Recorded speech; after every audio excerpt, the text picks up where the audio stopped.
building. But today we're moving on to something pretty different, and we're finally going to talk about population parameters. Remember way back when, in August, we talked about the difference between parameters and statistics. Parameters versus statistics. Remind me what those were? Parameters referring to the whole population, and statistics was referring to some sample. So for example, I looked this up this morning. President Trump's approval rating is 37.4%. What do you think that represents? A sample? They must have taken a sample to get that, but they're stating it as if it's all of us, don't you think? I mean, that's what they're implying, that we all together have this approval rating. It's referring to the population. And what's interesting is down below here, kind of in some fine print, there's this little plus or minus 2%. That's kind of down there in the bottom corner when you look it up. What do you think that means? Give or take 2%. Give or take 2%. Why is there some give or take if they're talking about it? Yes? Margin of error? It's called a margin of error, but why do you think there's some error? Why can't they just tell us what it is for the whole population? Because not everyone participated. Not everyone participated. Did they ask you? Anybody ask you whether or not you approved? Nobody asked me either. But somehow we all got lumped into this 37.4%.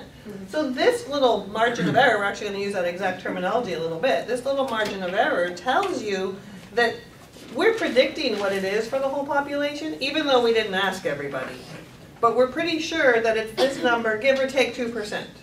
So give or take 2% means that the approval rating is somewhere between, if we take 37.4 plus 2, that's 39.4%.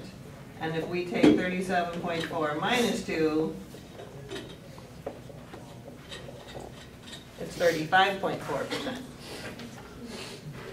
So what are they really saying in a sentence? His approval rating is between 35.4% to 39.4%. You guys all hear what she said? The approval rating is between, I'm going to add that right up here, is between 35.4% and 39.4%.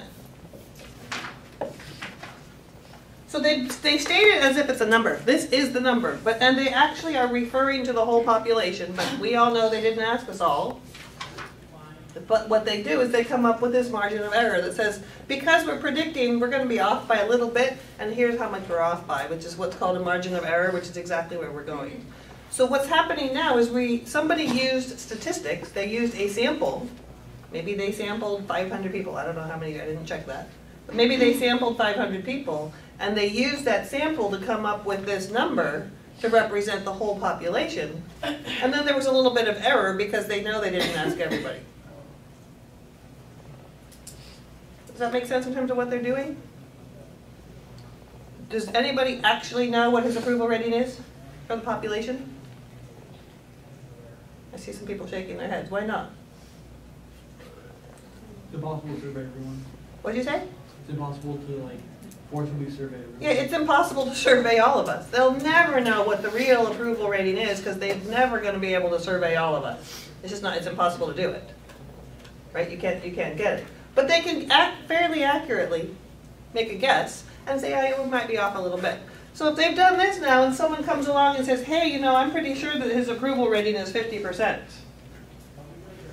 We have information here. No, I don't think so. That's not between 35.4 and 39.4.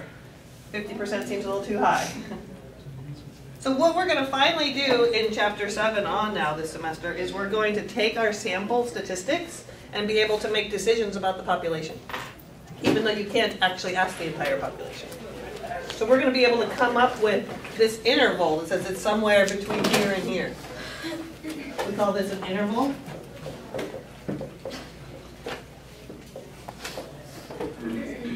Between this number and that number. And we actually call them confidence intervals. And I'll tell you what I mean about confidence intervals before we jump into the notes. So I am 100% confident that the average age in this room is somewhere between 0 and 100. I'm 100% confident that the average age is between 0 and 100. What does that mean when I say that? What does 100% confident mean? It happens, it's for sure, it's guaranteed, it's certain. I am certain, I have no doubt in my mind that the average age, if I averaged all your ages, would be somewhere between 0 and 100. Okay, Jill, that's really brilliant of you. I probably could have done that too. But maybe I'm only 95% sure that it's somewhere between 18 and 25. The average age in this room might be between 18 and 25. It could very well be. But I'm not 100% sure anymore. Some of you might be older than you look, some of you might be younger than you look, I don't know. But I'm 95% sure that if I took everyone's age and averaged it, I would get a number between 18 and, what did I say, 25. I'm only about 80% sure that maybe it's between 20 and 24. So I can keep giving you ranges, but everyone agree that the narrower I make it, the less confident I am that I'm guessing right? So that's what a confidence interval is. It gives you an interval to predict some number, like the mean age in this case, or the approval rating. And then there's a confidence level, a percent that goes with it that tells you how sure you are. The 100% would be nice, but telling you the average is between 0 and 100 isn't really predicting it very well, right? I mean, I'm 100% sure, but I just have no clue what the number is. Where this might be, I think this one actually was, so I looked it up, a 90% confidence interval. So they are 90% sure that the actual number is between here and here. So now that we've kind of talked about that one, let's start talking about the terminology. We are 7.1, which is page 86. Lots of terminology to make sure you understand the same concepts we were just discussing, but with specific language and notation, and it gets scary because there's a lot of P's.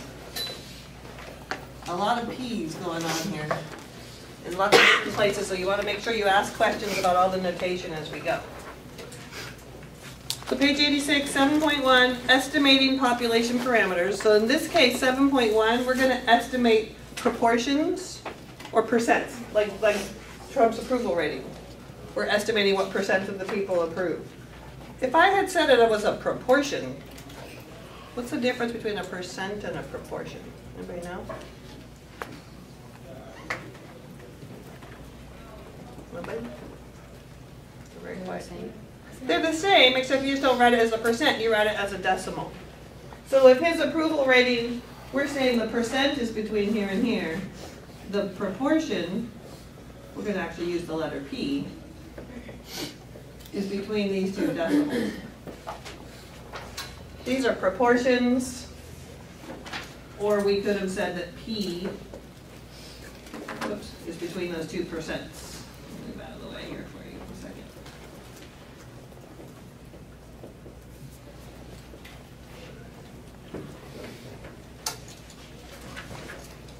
So if the question had said, estimate the percent of people that approve of President Trump, this would be the percent. This would be the proportion.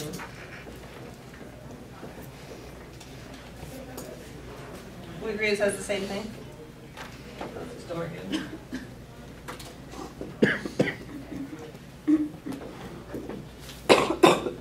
Everyone okay with the difference between proportion and percent? They get interchanged a lot. What did we just work with for the last 3 chapters that were similar to this? They got interchanged a lot. Probability and percentage, right? What percent of people, agree with the statement, or what's the probability of getting somebody? So a proportion is kind of like a probability, and a percent is still a percent, like you've seen before. P in this case represents what in words? In this example, what does P represent? About the population.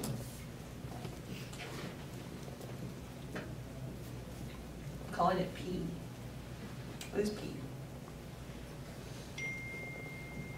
Is that the point? It's like a probability, but what's it have to do with Trump? It's the approval rating. Approval rating. What do we mean by approval rating? What does approval rating really mean? How people like it. Yeah, the percent or the proportion of the population who agree with his I don't know what you want to say. Agree with him, agree with his job, I don't know, agree with how he's doing, I suppose. How he's doing in his job. So P is the proportion of all Americans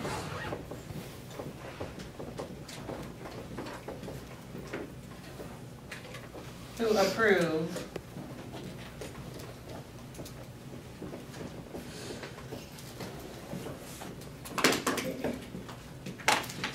Does everyone agree that's what we mean by approval rating in this case? We're talking about the proportion of all Americans. We call it approval rating for sure. But I might say, what proportion of you guys actually love statistics? And that might be a percentage, maybe it's 5% of you who love statistics. That would be a proportion or a percentage. So the P is some percent of people or a proportion of people or things who fall into some category. Everyone okay with P in this case? Okay, let's go back to the notes then. So we're estimating the population proportion. We're estimating P. We're estimating P in this case. We will never know what it is because we can't ask everybody. That's why we estimate it. That's why we do statistics. We can't ask everybody, but we know enough about statistics that we can get a pretty good guess. It's not even a guess, a pretty good computation to figure out what it would be. So the first line up there says the proportion is a probability is a percent. That's what we were just talking about. Proportions and percents are interchangeable as long as you change them into percents. Those are also probabilities. So I could say that the probability that I find someone today who approves of Trump is 0.374. That's a probability, 0.374. So we were already interchanging probabilities and percents all through chapters 4, 5, and 6. So don't let those words confuse you, but they will get interchanged, just like I did in the last night's homework. So that's the first part. My example there says, if 28% of the scores on a test are higher than yours, then the probability of it being higher is 0.28, and the proportion is 0.28. Saying the same thing 3 different ways. Okay with that? So now, the point estimate is going to show up all through chapter 7. The point estimate is the number you actually get from your sample, and then you're going to add and subtract some error to that. In this case, my point estimate was this 37.4, and then we added and subtracted a little bit to get my interval. So the point estimate is the information that actually comes from your sample. And it says here that it's the best estimate for a population proportion. It's the sample proportion. It's called P hat. Remember I said there's lots of P's today? So P is what we're trying to find. Population proportion. P hat, we're all coughing today, doesn't that smoke? I hear you all.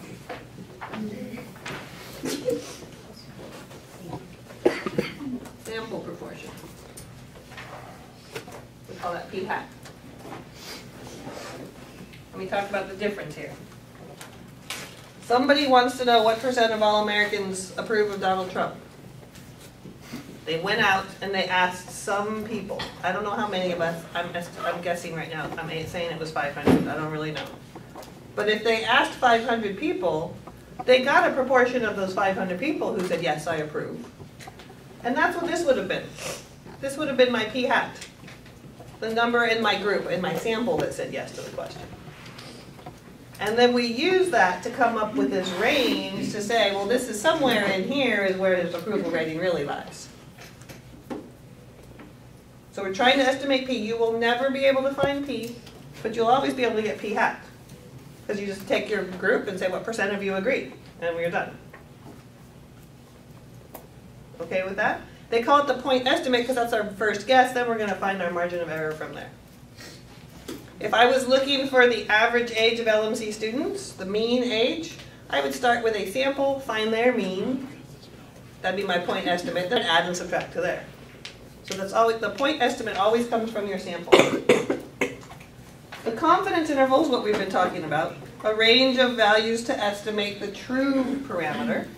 So like here, this was a range of values. This is the interval from here to there. That's the confidence interval. And then there's a confidence level. Remember I said I'm 100% confident, I'm 95% confident, I'm 90% confident. That's what I mean about the confidence level. And look what it says there on the page. 1 minus alpha.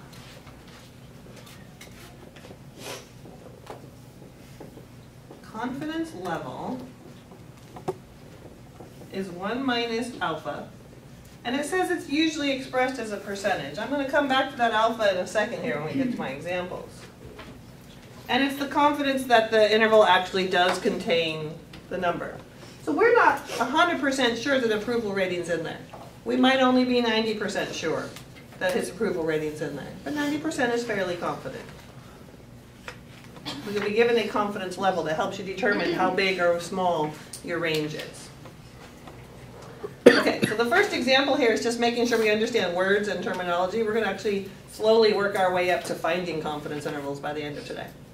So example 1 says we have a 90% confidence interval that the proportion of all students with a GPA over 3.5 is 0.0997 less than P less than 0.2203.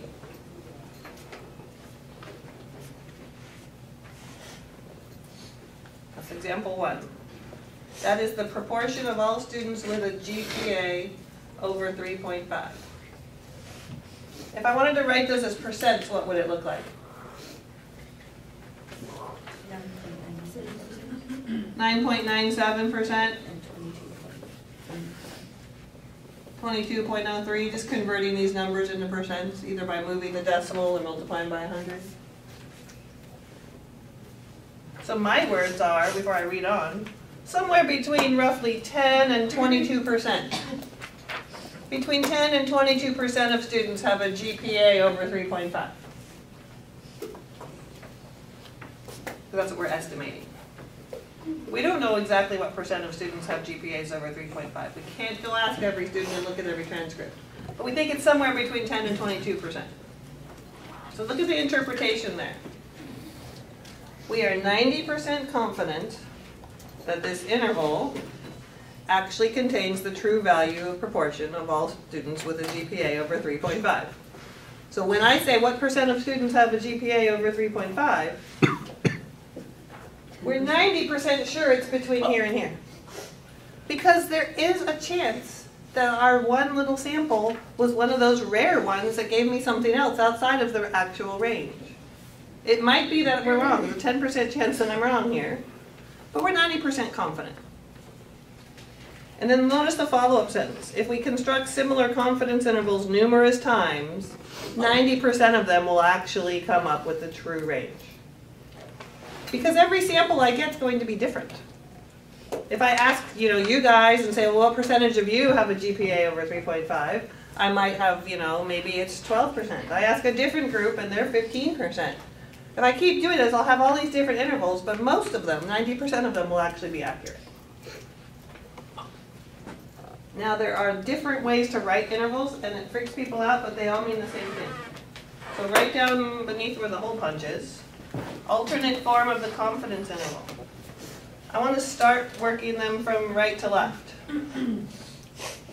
Right to left looks pretty much like this one, except I put the word 2 in here. From here to there. You see that? Somewhere from here to there is a confidence interval. I changed it to percents. When you do them on your calculator won't put all the stuff in there. It just puts it like this. So next to this one, or maybe underneath this one, put that that's what your calculator does. We're going to be using our calculators later to come up with confidence intervals. So you have to know that this notation really means the same as that. That P is between those two numbers. And then there's this other one down here, the first one. 0.16 plus or minus 0.0603. That looks nothing like the others. Nothing. Doesn't look like that. But come back over here. Remember where we started today? I talked about Trump's approval rating. And then we rewrote it over here like this. Those don't look the same either, but they are directly related. How did we get to here? How did we get to here? We added and subtracted this little bit right here, right? So that's why I have the visual down there. So where you have your first normal curve there, we have your first normal curve. Notice what I did down here. I kind of made it look like a normal. I have my little picture there.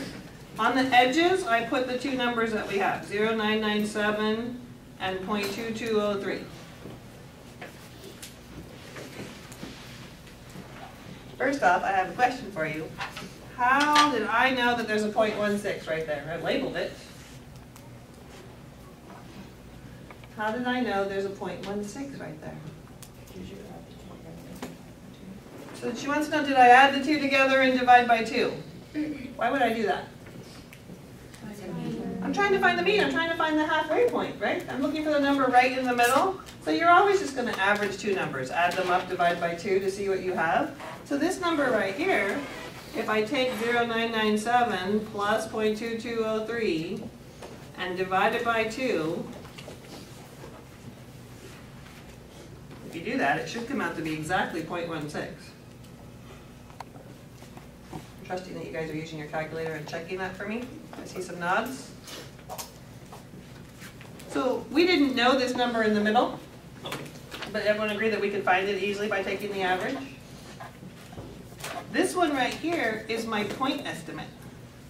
That's my p-hat. The middle is always your best guess. Kind of like over here, my 37.4 was my best guess. Yes? How did we find that middle number? How did we find it? We averaged the two on the outside. That's what we were just saying. So if you have these two, you add them up, divide by 2, you'll get that middle number. In real life, you're actually going to work the other way. You'll start with this number and then figure out what to add and subtract. So in real life, you have a sample of 40 people in your project, say. You got 40 people in your sample and you said, how many of you like the movie Beauty and the Beast? And maybe 16% of your sample said, we do. And that would be your point estimate, the number in the middle. So it depends on which way you're given the information.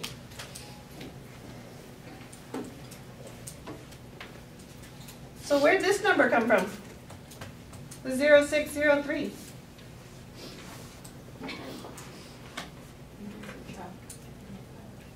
She's over here saying, well, we can subtract. What does she want to subtract? 0.0603. Yeah, we're trying to figure out how far away we went. You know, over there we had plus or minus 2%. Here we're adding and subtracting something. We're adding something to go this way, question mark. And we're subtracting, it's kind of like the standard deviation, but it's a little bit more involved than that. We all agree that we had to add something to the middle and subtract something to the middle to get the edges. So to find that, what I like to do is just subtract 2 of them. It doesn't matter. I can either subtract these 2 or these 2. I'll get the same answer. Maybe I'll subtract these 2 over here. 0.2203 minus 0.16 is 0.603.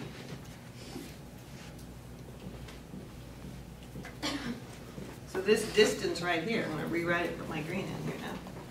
This distance right here is 0.603 just by subtracting those. You can also subtract these and check. It should be the same on either side.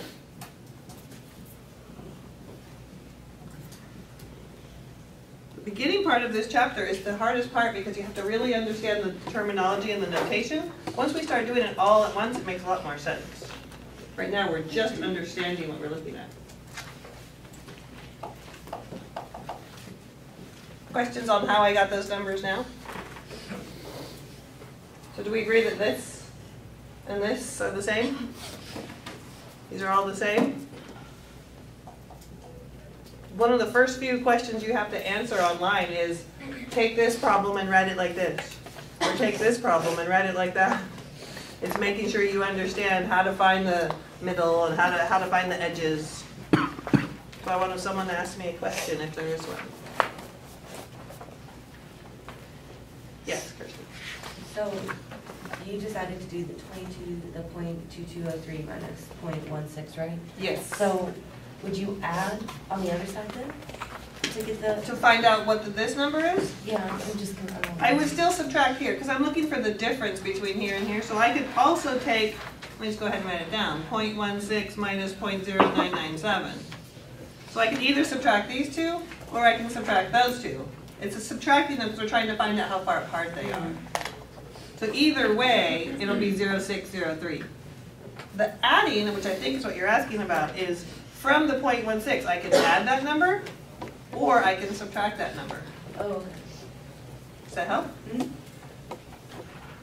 So speaking of that number, nice segue, right underneath the pictures on your page there, it talks about the margin of error, which is exactly the same words that Hector used earlier. The margin of error is the difference between the sample proportion and the true value, the maximum difference. What I have written here in green is the margin of error. We're saying it's about 6%, a little bit more than 6%. We could be off by 6% one way or the other. This right here is my E. This distance right here is my margin of error. I had some number in the middle, and I added the error, and I subtracted the error. Over here, I had a number in the middle, and I added the error, and I subtracted the error. If we wanted to make a picture to go with this one, it would have looked like this. 37.4% would have been in the middle, and when I added 2 and I subtracted 2, I ended up with the 39.4 and the 35.4. Those are percent signs, this got sloppy, sorry.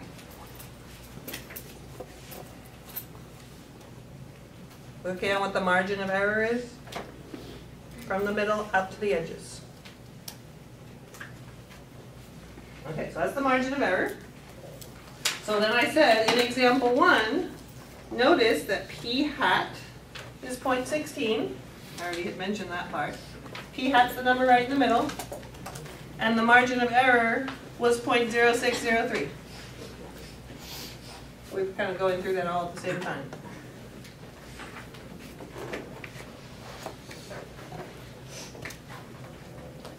Okay, let's do example 2. Are we ready for example 2? They gave us an interval, and they want to change it from this form, different numbers now, change it from this form into this form.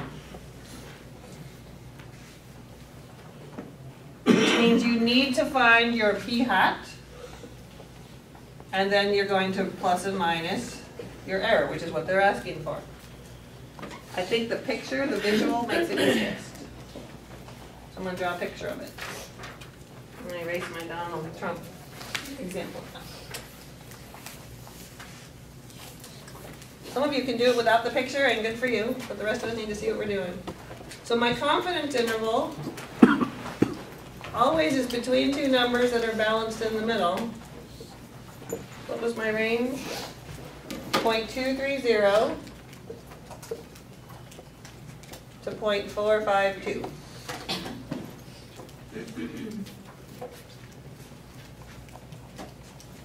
And the question says to write it in this form. So what should I do? Fine, you want to call it the mean, but yeah, it's really not a mean because it's a proportion. But we want to find the middle, it's called the p hat. I know you want to call it the mean because we're used to it, but right now it's a proportion. It'll be means later on. Yes, Hannah? I'm confused where you got those numbers. It's example 2 Oh, at the bottom of page 86. I'm still on example 1. I was like, where are those numbers from? Yeah, example 2. Let's write it up here so no one else is confused. My fault. There we go. Example 2, those numbers came right off the problem.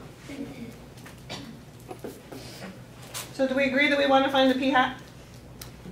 How do I find it? You Add add the those two two. numbers and divide Go ahead, by Christian, two. what were you going to say? Add the 2 and divide them. Add the two numbers and divide them to find what's in the middle. So in this case, p-hat is going to be 0.230 plus 0.452 divided by 2, 0.341. 0.341. I didn't calculate it, but it looks to be about halfway between here and here, so it sounds about right to me.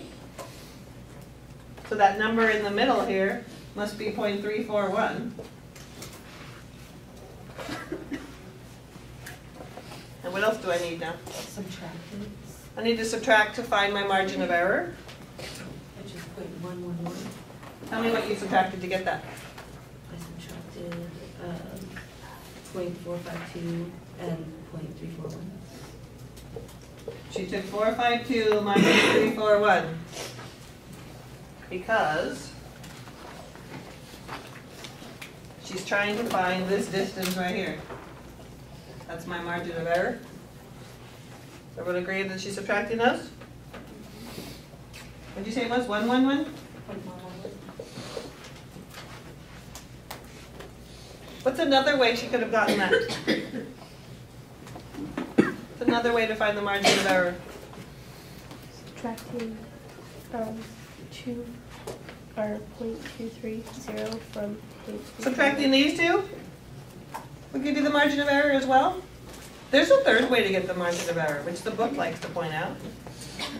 The book will tell you to subtract these two. But if we subtract those two, what's the problem? If we subtract these guys. Still without p-hat. We don't know p-hat, and would this give me the margin of error if I subtracted these two? What would I get if I subtracted those two outside ones? Would you have to divide it by 2? I would have to divide it by 2, because that's a margin of error and another margin of error, right? From here to here, to all the way across, that's 2 margin of errors. So the book will tell you to subtract them and divide by 2. You'll get the same answer. I don't care which way you see it. No matter what, you'll always get the same answer for the margin of error. So the directions said to write this interval, which I never wrote to begin with. Take this interval and write it in this form. So what's my answer look like? 0.341 plus minus 11. 0.341 plus or minus 0.111. That's too big enough.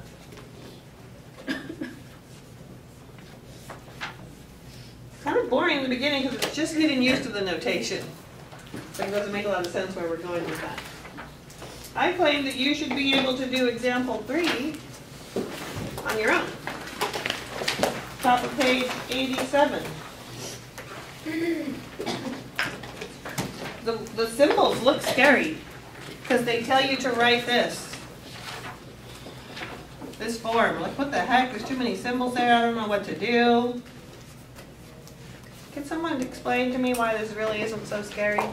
Because we have the answers. We have the answer right there. Why do we have the answers right here? Because we already have p-hat as 0.3. Yeah, we already have p-hat. We already have e. It just wants us to subtract and to add. That's all it wants us to do. I have confidence. Confidence, there's a math joke for you. Confidence intervals. I have confidence that you can do this. I entertain myself. Don't worry about it.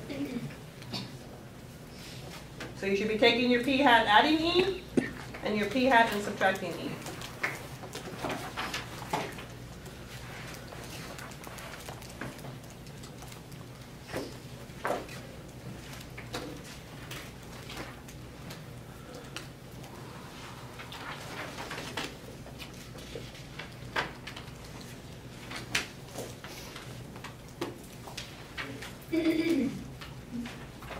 What do we get?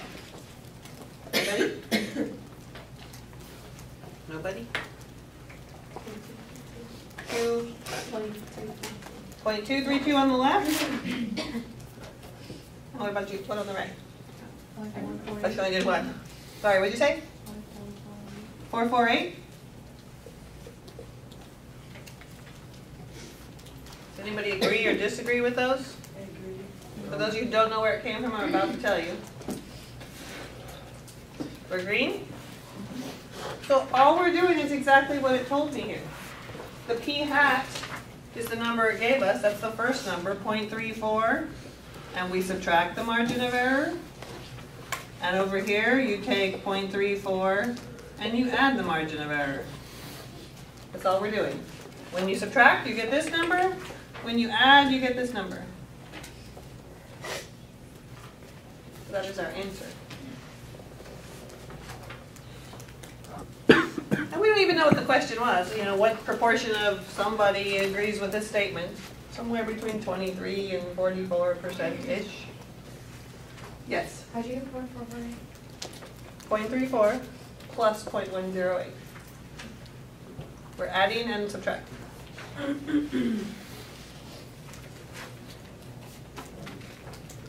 Other comments or questions? Yes? So, how do we know that they're giving us P hat and E, where like example 2, they're at, like, it looks the same? Okay, so I don't know how to explain this, like, Keep going. I think I know the answer, but I want you to try it again. so example 3 is asking us just to like add and subtract, but my first thought was to find the mean and like, so how do we know that it's giving us that? Versus Okay. like problem, example 2, where it didn't give us that and we had to find it? So example 3 was written this way. It was written in that form, so it pretty much tells you you need to do the addition and subtraction. Okay, because it doesn't have the little P. It doesn't in have the middle. P is somewhere between Okay. here and there. So what we're doing in terms of the picture, let's do a picture for example 3, that might help. I think I just answered your question already though. But what they're saying for example 3 is, okay, we know 0.34 is in the middle. And now I want you to add and subtract to figure out what's on these edges over here. And it's telling me that I'm going to add my 0.108 to figure out what this number is, and I'm going to subtract my 0.108 to figure out what that number is. I have the same thing where I updated my phone and now it like puts on these ads at the weirdest time. I don't get it. And they have sound even though my sound's off. I don't get it. Everyone clear about what we were given here? In this problem they gave us the p hat and the e. And we had to calculate these numbers here, which we just did. 232 and 448. Where in example 2, I think I just erased it, unfortunately. Maybe it's like, is that it over there? It is. Example 2, they gave us these numbers on the edges and asked us to find this number, my point's missing, and to find that number. See the subtle difference there? Yeah, how I look at it is like, what's in the middle of the numbers is P, and so that's when we have to find that, and then when it has the plus and negative, and then we just. Yeah, when it has the plus or minus, it's pretty much telling you add and subtract. Other questions? Can you do example 4? Kirsty's like, yeah, I already did it. I already did it. Got people over here saying they already did it. I keep yapping and they're working ahead. Let's see if the rest of us can do example 4.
think a little bit more on example four. It's like example two.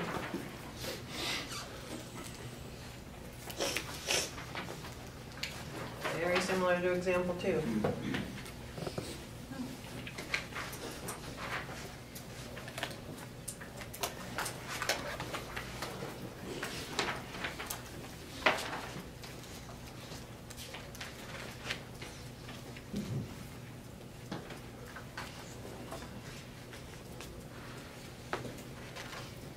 So who's confident they have it right? Nobody? I got two people who are confident they did it right. The rest of you don't think you did it right? Okay, a few more people? A few more hands going up? Who's still not sure? I got 1, 2 people who still aren't sure. Okay, let's refresh our memory one more time. To find p hat, what do we need to do? Subtract those and divide by 2. Ooh, not subtract that. We're looking for the what's in the middle. That's like the average of them. She wanted to call it the mean, but the p hat is what's in the middle. So the middle of two numbers is adding them up and divided by 2, which might even be what you did. I don't know. But we're going to find out what's in the middle by taking the average of them, which is adding them, dividing by 2. What do we get? 2, 3, 6, 8? 2, 6, 3, 8. Sorry. 6, 3, 8. So that's the number that was going right here. Let's say, I don't know if you actually did subtract, Kirsty, but if you did, your answer would not have been halfway between here and here, and that would have been your clue, like, wait a minute, that can't be right. And how do I find E? Just subtract these two to see what that difference is. 0.3457 minus 0.2638, and we get what? 0.819? Now this particular problem is not asking us to write it in this form. It just said find p hat and E. I found p hat and I found E. Make sure you read the directions. The most common questions I get in this section are, I put it in like this, it's telling me I'm wrong. Okay, but that's not what it asked for. It said, what's p hat, what's E? You need them to write it this way, but they might ask you to write it this way. They're trying to make sure you understand the notation and you're not going to freak out. Questions? I think we got the notation and the vocabulary down. And when we come back after our break, we're going to actually start creating confidence intervals from scratch. From a sample, we're going to get our own population proportion estimate. No questions? Okay, let's take a 10-minute break. Come back at about 3 after on that clock, whatever time that really is. 2 after in real life, at least according to my Fitbit. See you guys in 10 minutes. Last week, she said and it's 2 doors down from the table. So I had Mateo's class at 7 a.m. We took Mateo's school and then we went back home and then I got ready to leave for class. But this week I was Mandy on Monday because her husband had got Okay, so let's pick up where we left off. Page 87. Critical values on page 87. We talked about critical values, feels like yesterday, but I guess it was 2 days ago. Critical values were in section 6.1, I think. End of 6.1. A little reminder of what the critical value was. You did on your 6.1 homework, where maybe you find Z of 0.05, that was called a critical value. Remember that? What did this mean? That's the percent. It was a percentage, it was an area. There's an area where? To the left. To the left? To the right. To the right? Did we fight about it? To the right. It was to the right. Critical values, we're always talking about this area to the right. Good guess. That was wrong. So in terms of a picture, this meant to find some Z right here that had an area of 0.05 to the right. So we already practiced those. Correct? How would I find this one? Let's finish practicing. Inverse norm. Inverse norm. inverse norm, and we always tell inverse norm, the area to the left. If we have 5% to the right, what percent's to the left? 0.95, so I have 95 on this side. Remember, you always tell inverse norm the area to the left. And since we're working with z's, that's the standard normal. So what was your mean and standard deviation? 0 and 1. Beautiful. So we already found critical values. And if we do this one, what's it turn out to be? 1.64 if I round?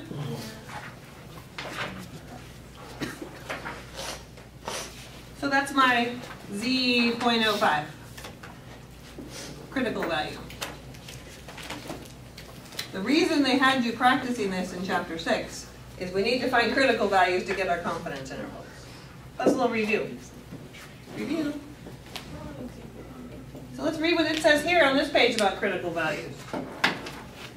It says it's a z-score on the borderline separating sample statistics that are likely from those that are unlikely. Similar to this, this is the cutoff for what makes something unlikely or likely. Right? Cutoff. Similar to that. And then it looks kind of scary. It says z with this little alpha over 2 right here. Underneath it, that's a subscript. That's actually all one thing. I'm going to show you what that is here in a second with a picture. But see how it looks like that? It's kind of all squished together on our notes, but it's a subscript. Z alpha over 2 is the z-score that separates an area of alpha over 2 in the right tail of the standard normal distribution. What the heck does that mean? We're going to draw a picture and it'll make more sense. So example 1, continued. It says find the critical values for a 90% confidence interval. So a 90% confidence interval, so these are confidence intervals, you know, where we're finding cutoffs here and here like we were just doing before the break. If it's a 90% confidence interval, we want the area in between here to be 90% or 0.90, between those two cutoffs. That's what it means to be a 90% confidence interval. If I had a 95%, it would be a little bit wider. A little bit more area. So if I have 90% in the middle, if you go all the way back to the top of page 86, where it talks about confidence level, did I write it here? I did. The 1 minus alpha. So we'll talk about alpha in a minute. Here's the minute. If 90% is between these two numbers, what percent's outside? 10% is what I heard. Why is it 10%? Has to equal 100%, or if you're dealing with probabilities, it has to equal 1. So 1 minus 0.90 is 0.10. That's the alpha they're talking about. In words, alpha is the area outside your interval. Area outside the interval.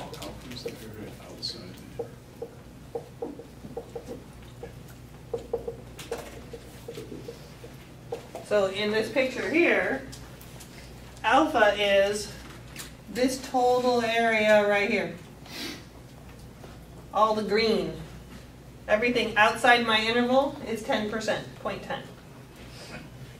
So don't let that alpha freak you out. What's alpha? It's just the area outside. We've got 90% inside, we've got 10% outside. How much is in just this right side tail? Just this right tail by itself. Why is it 0.05? Because the total has to be 10, right? If the total's 10, what do we do to get the 5? Divided it by 2. We took that alpha, we took that 0.10, and we divided it by 2 to say that each one of these little pieces here, this guy has to be 0.05, which means this guy over here better also be 0.05. See what I did there? So this notation, alpha over 2, that's what we just did, right? We took alpha and divided it by 2 to figure out what is in our tail. So that notation scares everybody. This is the area in one tail. We have two tails, right? A tail here and a tail here. It's just area and one tail. Don't let the notation freak you out. This was our 10% divided in two, so we had 5% in one tail. So if they're writing z alpha over 2, they really mean z in this problem of, what's the area in one tail? 0.05. So that z alpha over 2 is used throughout this section, and people get so confused. What's alpha? What's 2? What's z? It's all one thing. It's the critical value that goes with 5%, in this case, in your tail, which we just practiced over here. What's the critical value for 5% in your tail? 1.64. If we hadn't just practiced it, we would have done the inverse norm of 0.95, and we've done exactly the same thing. So alpha is the area in both tails, outside the interval. Alpha over 2 is just the area in one tail. So this number was 1.64. If it was a different percentage, we'd have to use inverse norm to find what that is, which we'll get to practice here in a minute. I see looks of concern. I'm sorry? What, in the box area, what are we trying to find? If we had been talking about a specific interval, we're doing all of this confidence interval stuff in pieces right now. So if we're trying to estimate the approval rating of Trump, we'd be looking for these numbers over here. But we can't even get those numbers unless we first have the critical value. So right now we're just getting the critical value. The follow-up question will get the rest of it. Critical value is another name for z-score. Yes, a critical value, she says, is another name for a z-score. I was about to ask that. That's what the 1.6 is, right? Yes. Okay. So a critical value is always the number that cuts off a certain amount of area. So just like when we did in 6.1, we called this guy right here a critical value. It was find the z-score that has 5% to the right. Over here, the critical value that goes with 90% happens to be the z that has 5% to the right. What's up, Hannah? Wait, why is there 95 on this? Because the total is 100%. So if there's 5% on this side, there has to be 95 on the other side. Okay. Is that what you're asking me, this one or this one? Which I was 90? talking about that in general. Yeah, in general. So whatever's, the total here always is 100% or 1.0. So it's just the complement. So you just show, oh, the complement, okay. It's the complement. Because you're either above or you're below. Other comments? Yes. So wait, would the 1.64 go in the box or no? No, the one, well, if we were doing just z-scores, it would go in the box. But if we're trying to find a confidence interval for President Trump, then it would have had these other numbers in here. So if we were just talking about z-scores, then this number right here would have been 1.64. But the whole point is we need the z-score to get a confidence interval, and we're just doing part of it right now. Because if I said the percentage of people who agreed with some statement, 1.64 wouldn't be a percent. That's just part of our formula we're about to get to. This is just reminding you what critical values were and what they still are. It just looks a little bit different here. Other questions? Explore though. It's from the inverse norm. Inverse norm. Oh, if we do that. You either have to do inverse norm or you have to use your table. I can't do it without one or the other. So we could either plug this into our calculator or we can look it up on the table. Can you show me real quick how to look it up on the table? I know Yes. you do it on that. Good question. Brian wants to know how to find it on the table. This 95% is a z-score or a probability? It's a probability. Am I on the right or the left of 0? Positive or negative? Positive side for sure. So I'm going to look on the positive table here.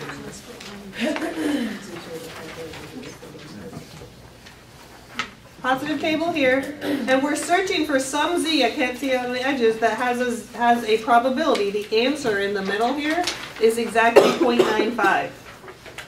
So I'm looking for the number closest to 0.9500.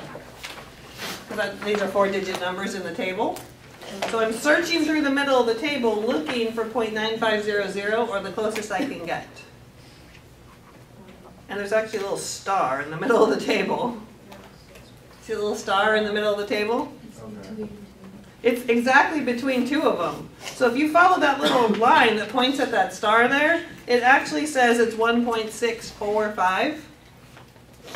We did 1.64 because we used our calculator. It says it's technically slightly ever so much closer to that other side. But you could have told me that this was your critical value, or from the table you would have told me 1.645 was your critical value, and either one would be accepted.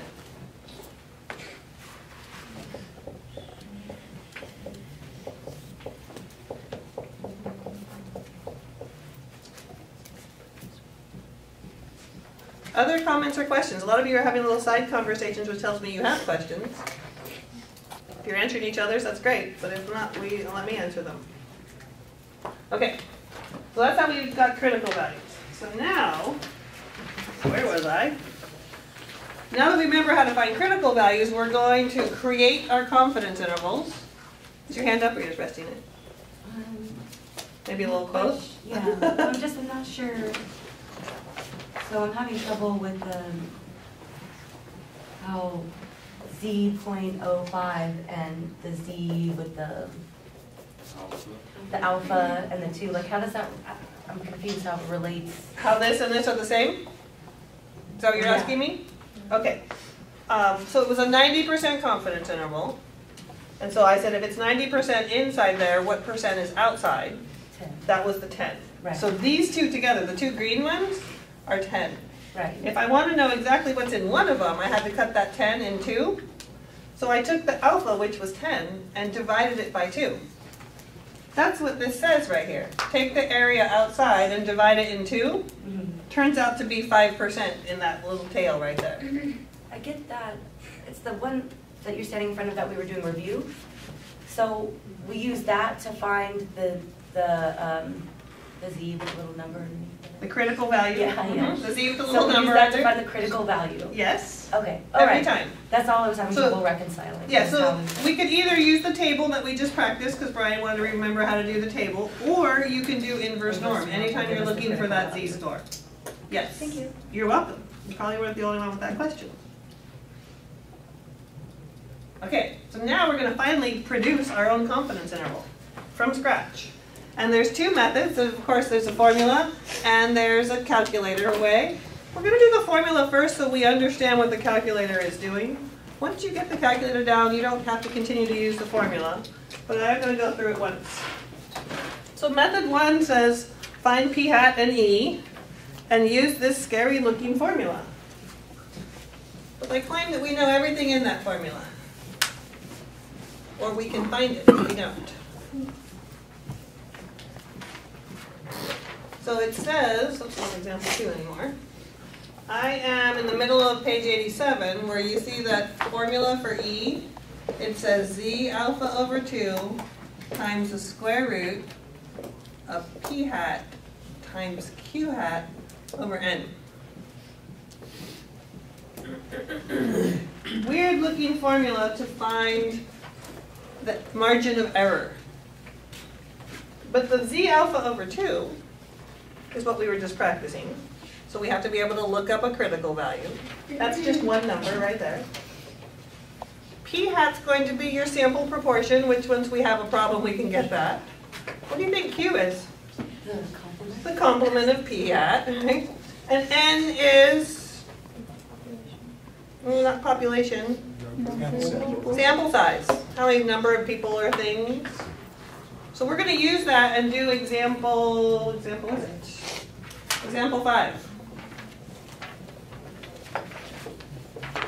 So example 5. Let's talk about what they gave us here. We're back with Mendel and his P's. He won't go away this semester. He keeps coming back and messing with those P's. So he's doing his famous, now famous because we do it every day it seems, genetic experiment with his P's. He had one sample of offspring, had 428 green and 152 yellow. I'm going to write this down just to be organized so I put my paper down. 428 green, 152 yellow. we want to find a 95% confidence interval. By the way, I will start abbreviating the word confidence interval as CI, just because it's too long to write out. But we want to find a 95% confidence interval for the percentage of green peas.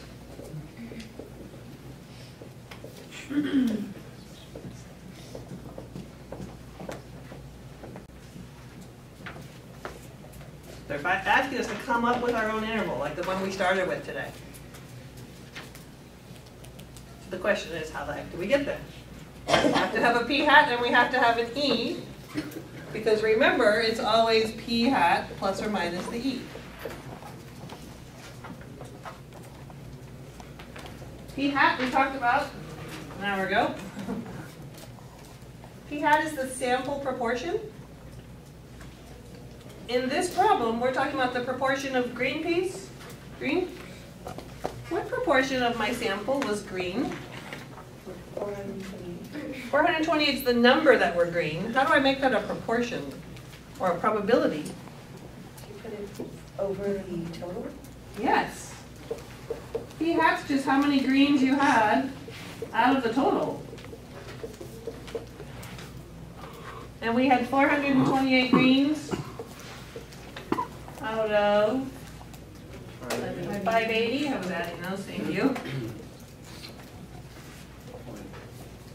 0.73. 73. Give me a couple more digits. 0.7379. 79? 0.738. If we round it, it'll be 9 right there? No, you're getting 9. 7379? Okay. So almost 74% of his peas were green. That's the proportion from his sample that were green. So now that he had a sample that's green, he's like, well, what is it from my whole population? I don't want to count all my peas because I've been doing this forever now. What can I do to estimate what it is for all my peas? So this is his p hat, the sample proportion. How many, what percent were green? So to find my margin of error, I need a few more things. We need the critical value. We'll get to that in a minute. P hat we just found. What's Q hat? You just 1 subtract minus that p from hat. Yeah, we subtract it from 1. It's the complement, just like it's been all along. So we can find Q hat. 2621. 1 minus P hat. 1 minus 0.7379 is 0.2621. Yep. So I have P hat, I have Q hat. Do I have N? What's N? 580, your total sample size. We were looking at 580 P's. So we have N. I have everything except for my critical value now. I have P hat, Q hat, N. I need my critical value, which is why I put the little picture there for you. So let's use the picture of the normal distribution to find my critical value. So we are now looking for a 95% confidence interval. So what area is inside my interval? Inside 95, right? If it's a 95, I need 0.95 in here.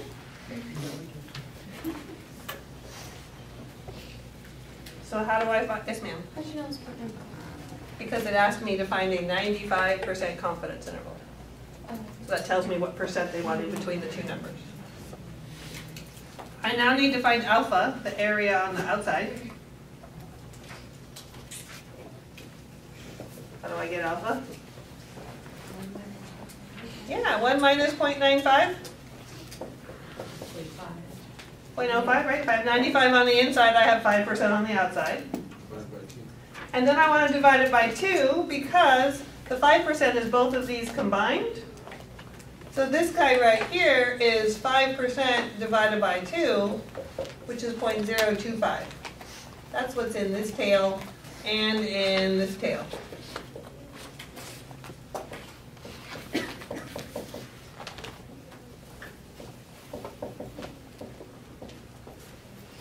Again, this is the area outside. This is the area in one tail.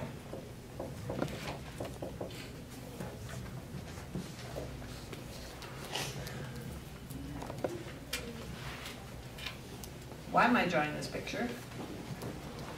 What am I trying to find?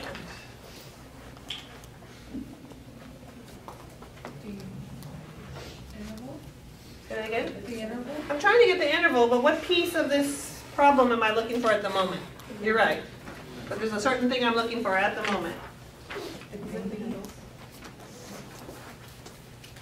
We're trying to do p hat plus or minus e. We got p hat. Where to find E though? We're trying to find e, and e needs p hat, q hat, n, and this critical value right here. That's what I'm doing with the picture, is finding that critical value. I want to make sure everyone knows what we're doing. So I'm looking for the z of alpha over 2. That's what I need in my formula there. In this problem, what's alpha over 2? 0.025. I'm looking for the z right here. If we were talking about the z-axis here, I'm looking for what is this z right here that gives me 0.025 to the right.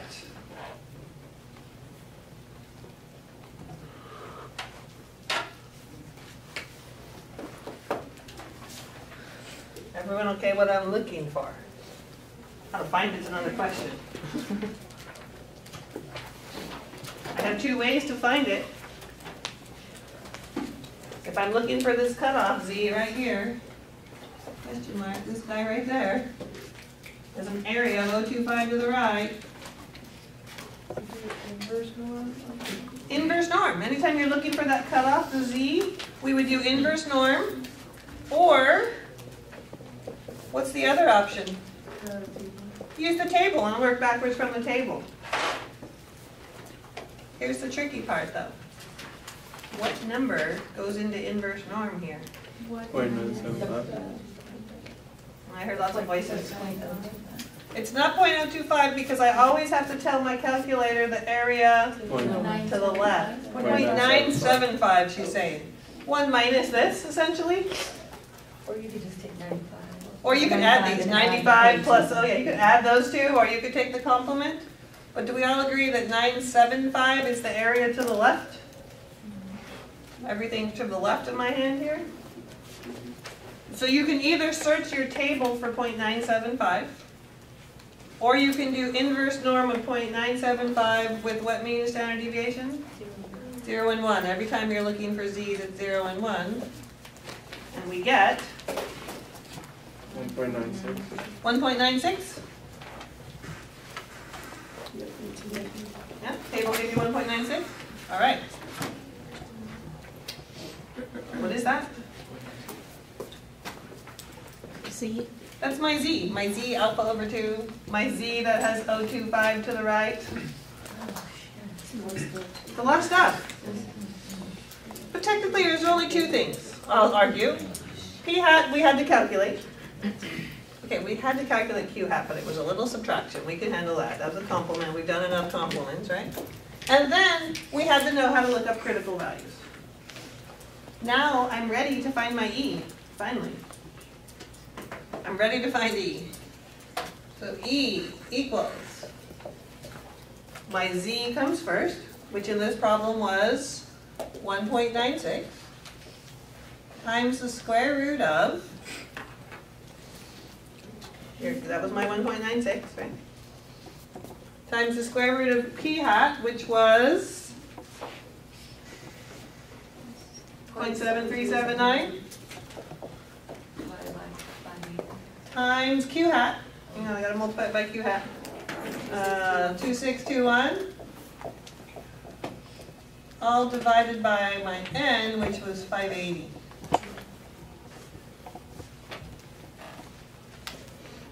Yes, sir. Will that turn into 1.96 times 0.0182? It might. I can't do that in my head.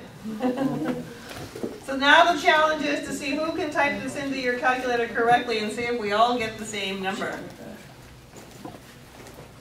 You can type it in pretty much the way you see it into your calculator.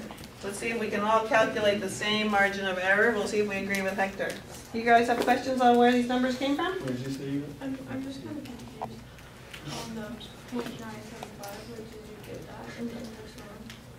because we're looking at the area to the left of this. I'm gonna use green and What was the green. answer that he said? I thought it would be 0.95. Everything to the left. 9.5 only gets me to here, but there's another piece over here. If you look at this red piece, That's only okay. 0.95 only takes you so far, we have to go all the way to the end. Okay. So it's 95 plus another 0.25. And then just get that number off the inverse norm. We can just look it up on our table, right? Yeah, you can look it up in the table or inverse norm. Okay. Or table.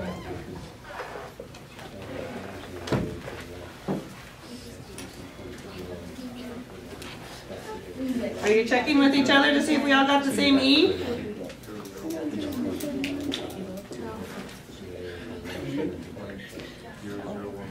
0014 in here? What'd you get? 0.0358. 0358? I got it. Where's the decimal? 0.0358. 7. Okay, so let me tell you something. If you did not get 0.0358, unfortunately, it's operator error. Yes, sir? I got 0.00358. 2 zeros or 1 0? Well, I don't know. So if you got 2 zeros, you probably either added a 0 or lost a decimal somewhere when you typed things in. So that's my point. If you didn't get this right now, in the interest of time, just put a little star there and tell yourself to go back and try it again, because you typed one number in wrong, you added a decimal, or you lost a 0. It's easy to make a mistake typing that in. The good news is, let's say this is on an exam. This problem's on an exam and you've written this out. If you have this written correctly, but this number over here is wrong because you typed it into your calculator wrong, you're going to get almost full credit for this problem, because you're telling me you know what to do. You're just telling me that you messed up when you typed into your calculator. So then when you keep going with those numbers, I'll be able to make sense of it. So if you didn't get it right, just put a little note when you have time to go back and try to catch that. Okay, big picture. We're still working on example 5, which asks me to find the 95% confidence interval for the percentage of green peas. That was like 20 minutes ago. Remember, confidence intervals we started talking about are p hat plus or minus e. So we're gonna minus 0.7379 by 0.0358. Yes, we're going to take our 7379, which is our p hat, and we're going to add and subtract our 0358. That's our e. So at this point, to get my confidence interval, I'm going to take p hat plus or minus e, which in this case was 7379, and I'm going to add and subtract 0358. I found the p hat and I found the e. I have to point out, it's pretty amazing, considering all we had was this information right here. We have 2 numbers. We got all this and all this information. I know. This is going to make your calculator be your best friend in about 5 minutes.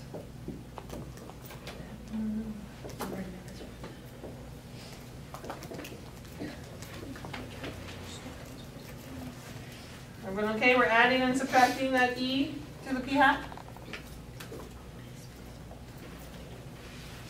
What do we get 0.7737. on the top or the bottom? Top. 7737. 0.7021. Say it again. 0.7021. 7021. We agree with Brian?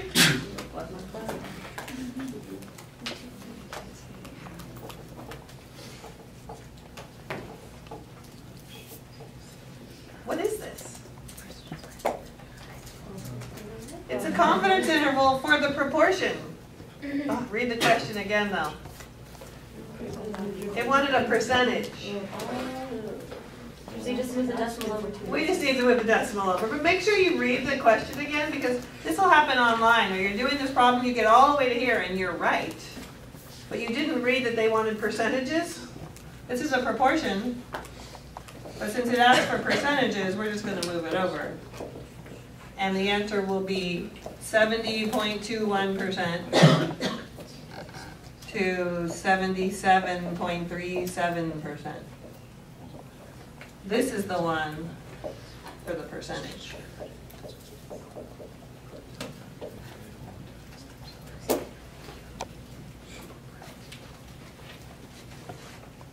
Yes. So do you have to write it that way where you do like the less than P and less than that, or can you just do like the percentage comma and then the next percentage? If you don't put the P between there, it gets a little confusing because as we go through chapter 7, we're going to find confidence intervals for proportions, for means, for standard deviations. And so if you don't label it, I don't know if you think it's a mean or a standard deviation or a proportion. So we do want to put the P in between that. Right now they're all P's, so it seems obvious, but we'll get mixed up in a minute. So that was method 1. I want to read the question at the bottom before we talk about method 2. Mendel expected that 75% of his P's would be green. His sample was not 75%. This was his sample over here. His sample was 73.79%.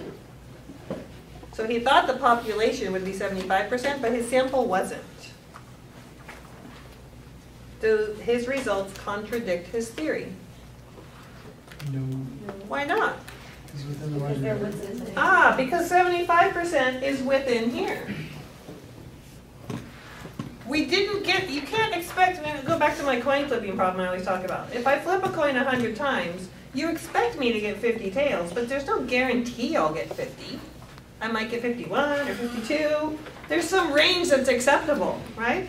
So he didn't get exactly 75%, but that means his population percentage is somewhere between 70.2 and 77.37, and 75 is in there somewhere. So it does not contradict his theory. If his theory was that it was 80%, then we'd have a problem, because 80 is outside of our interval. You stretching? Or your question? Or both? So E can kind of be seen like the standard deviation in these kind of things. When you draw it out, you can consider it like that, how far away it is from the mean. Yes, it's not just the standard deviation, because you know how we count by standard deviations and we say 2 standard deviations away? You know that 1.96 that we had right here? That's close to 2. This is telling you 2 standard deviations. So E is how many standard deviations away, not the exact standard deviation. But it's similar in how far away from the middle can you go. So it's like our 2 standard deviations away.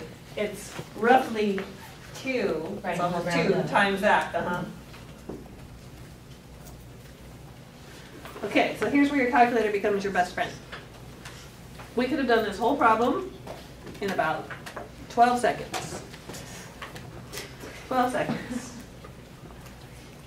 I wanted to make sure, though, that you understand what your calculator is doing before we did it. So it says up above there, method 2, right in the middle of the page. We have to go somewhere we haven't been before. You go under Stat, our old Stat button, and then you move over to Tests. And look for 1 prop Z int. See if you can find that. If not, I'll pull it up on my screen, but I have a feeling that you can help each other get to there.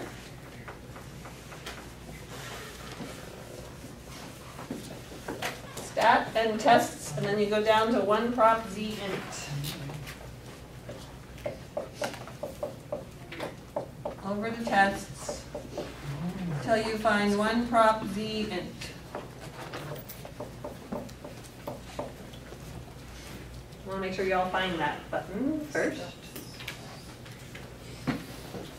I don't remember off the top of my head what the old calculator asked for. Does it just give you parentheses? Kevin, you have one of the old ones. Did you find 1 prop Z int? Yeah. Does it just start with 1 prop Z int in parentheses? Or does it ask you for certain things? Ask for X. Okay. X and Z. Okay, good. I couldn't remember. So it should ask you for X, N, and C level. Mhm. Before we fill those in, is there anyone who's not at this point yet? We're all looking at that? Okay, let's talk about the ones we know. N has always been sample size. In this problem, what was sample size? 580. 580. The C level is your confidence level written as a decimal. Has to be a decimal. So what was our confidence level in this problem? 0.95. 0.95. And X is the number of guesses to whatever the question was. In this case, the question was how many greens, because we were looking for percentage of greens. How many greens did we have? 428. These are whole numbers. They're not percentages.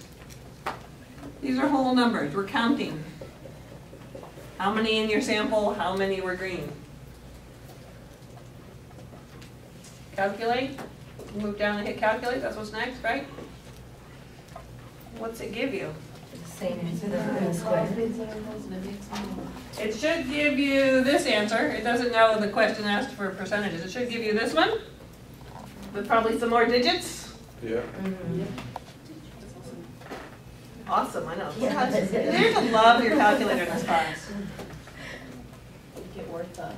Make it worth $100 and whatever dollars it costs, right? So it took you straight to here, and now all you have to do is recognize that the problem said what was the percent, so you'd only have to go to here. So Wow. you wouldn't even have to do like the inverse norm or anything? You don't have to do any of this. As long as we have the information given, like we did in this one. Correct. Now, but let's say this problem said, what's the margin of error? We didn't, and you could do this to get the margin of error, if you wanted to, but what did we do to find margin of error before the break today? Yeah, we just found the middle, the p-hat, and we subtracted to find e. So you could still use those techniques to find margin of error. If you ask the online program for help, it'll tell you to use this formula every time. It doesn't know that you have an amazing calculator.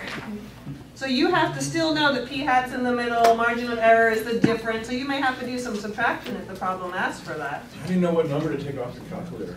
I mean, It should just be the parentheses. There should be two numbers separated by a comma. Yeah, So you want both those numbers, because those are the edges of your interval.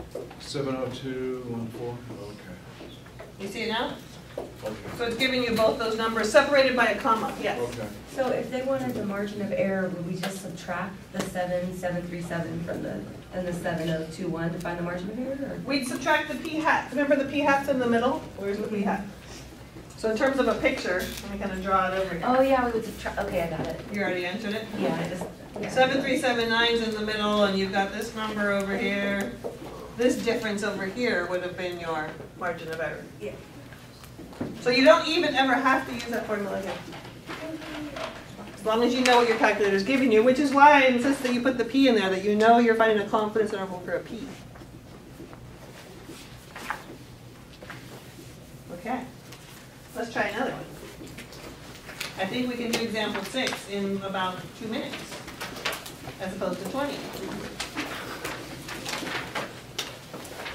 Example 6. 230 out of 600 teenagers plan to see the new Hunger Games movie. Find a 90% confidence interval estimate for the percentage of all teenagers planning to see the movie. This must be old, so I don't think there's any more Hunger Games movies to be made, but that's okay. Maybe there's a new one that we don't know about. So as soon as I see that it wants a 90% confidence interval for the percentage, that tells me I want to do what?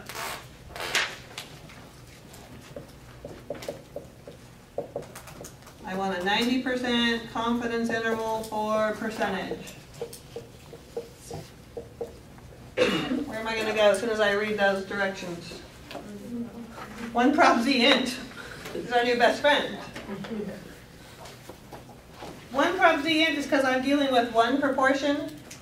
I'm looking for an interval. The z is because we're working with z's as our critical values. That's what all that has to do with. So it's kind of a shorthand for everything we're doing. And what am I going to tell it?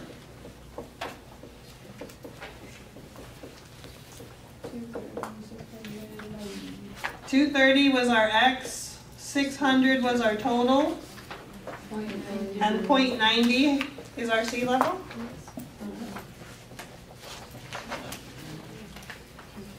The hardest part of this problem is reading and understanding that you want a 90% confidence interval for a percentage, and knowing that you have to go to one prop z int.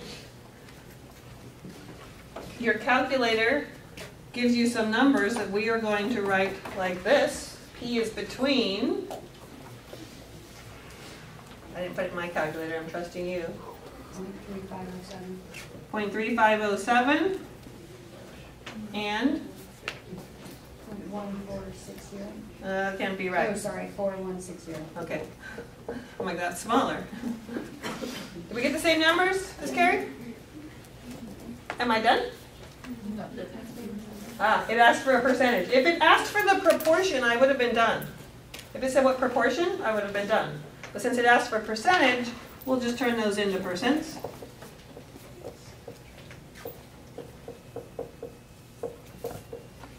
Oops, lost my percent sign. Squeeze it in.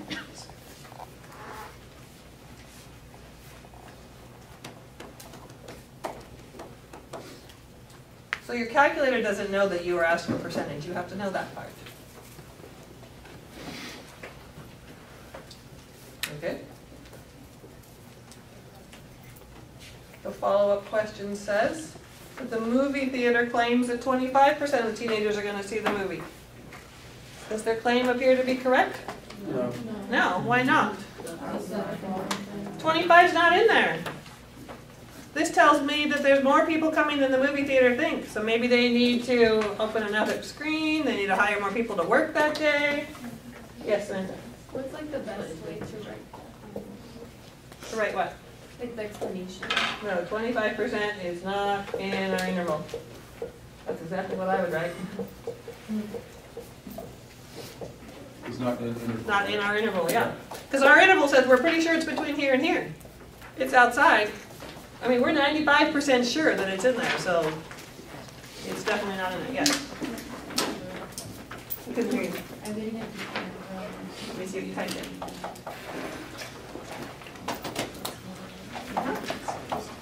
It was 230, 600.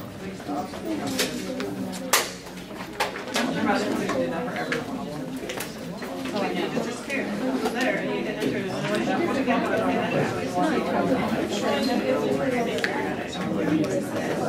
pretty sure it was those numbers before you did it. They should have. We got one more example, guys. Hang on. Honestly, I feel like If you can enter it, it'll go on to the next problem. Finish that problem. Okay, I got one more thing to show you. I can do it in 2 minutes. This one you cannot do on your calculator. Boo. But we can handle it. It's just one little formula. So sometimes we don't want the range to be so wide. Like 35 to 41% is like, oh, I want it to be more precise. I want a narrower interval. Kind of like when I was guessing your ages. Sure, it's between 0 and 100, but that doesn't give me a very good guess. I want it to be really narrow. So if you want it to be narrow, you have to figure out how big your sample is to make that decision. You need to find the sample size. So there's a formula there in the middle of the page that looks like, let me erase this one over here. It looks like this. N equals Z alpha over 2, which we know looks scary, but we know what that is now, squared, times P hat, times Q hat, all over E squared. There is no avoiding this formula. There is no calculator shortcut. This is what you do when they're looking for N, looking for a sample size. But I claim we know what P hat is, we know how to find Q hat, we know how to find the critical values, it'll give us the margin of error. I'll show you that in the next example. We just have to plug everything in. I just want to point this out so you can go ahead and listen to the homework. So look at example 7. The first hint, it says find the minimum sample size. So if you're finding the sample size, it says find N. If the margin of error must be 2 percentage points, so they're telling me E, how do I write 2 percentage points as a decimal? 0.02. Is 0.02. The confidence level is 0.99. And the point estimate is 14%. What's that point estimate? P hat. And we're going to write that as a decimal as well.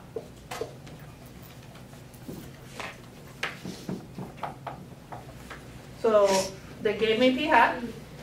Can I find Q hat? Yeah. Yeah. They gave me E. How do I find this Z alpha over 2?